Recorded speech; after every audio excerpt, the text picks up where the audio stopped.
আসসালামু আলাইকুম। আশা করি আমার সকল ভাই বোনরা ভালো আছেন। ভাই আমাদের বাংলাদেশের অবস্থান অত্যধিক করুণ অবস্থা। এই মুহূর্তে পিছের আন্দোলন একটা বিপদ থেকে আমরা বাংলাদেশ রক্ষা পেয়েছি বা বিপদ থেকে উঠছি আমরা একটা থেকে একটা নাকি বড়টা বালা মুসিবত ছিল পিছে। এত সহজ ছিল না ব্যাপারটা। যাই হোক গেছে ওটা আমরা মনে না রাখি। কোনোরকম হবেই। দেশ বলতে রাজনীতি আছে। এটা যুগে যুগে হয়েই আছে। তাই এই আন্দোলনে কোন সেলিব্রিটি বা কোন পার্সন, কোন ব্যক্তি নামি নাই সেই সব নিয়ে সোশ্যাল মিডিয়ায় এসে আমরা একজন আরেকজন খোঁড়া দিই কিরে তারা কই, তারা এখন কই গেছে, অনেকখানে মানুষ বাসা যাইতেছে, তাদের কোনো খোঁজ নাই। এইসব কথা না বললে ভাই বাংলাদেশের অবস্থা খুবই করুন। যে যেখান থেকে পারেন যেভাবে পারেন সহজে চালাইবেন। আপনি আমি ভাই ভাই, কি আওয়ামী লীগ ছাত্রলীগ, কি বিএনপি ছাত্র দল, কি করেন? এটা তো আমাদের পরিচয় না। আমাদের পরিচয়, মেন পরিচয় আমরা বাংলাদেশি, আমরা ভাই ভাই, আমরা ভাই বোন। এটাই আমাদের বড় পরিচয়।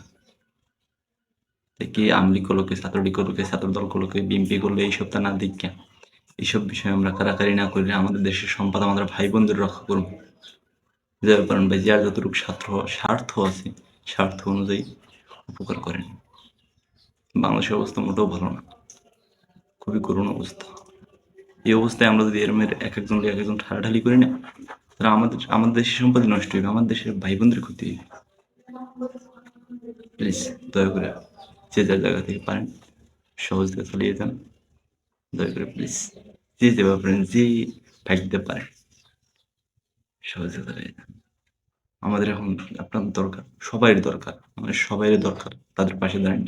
বিশেষ করে ফেনী, লক্ষ্মীপুর আরও আছে কয়েকটা জেলা, পানিতে পুরো অবস্থা খারাপ। সব বিভেদ বাদ দিয়ে আমরা ভাই বোন, এটাই আমাদের বড় পরিচয়। আমরা বাংলাদেশি, আমাদের বাংলাদেশ সম্পদ আমাদের রক্ষা করতে হবে।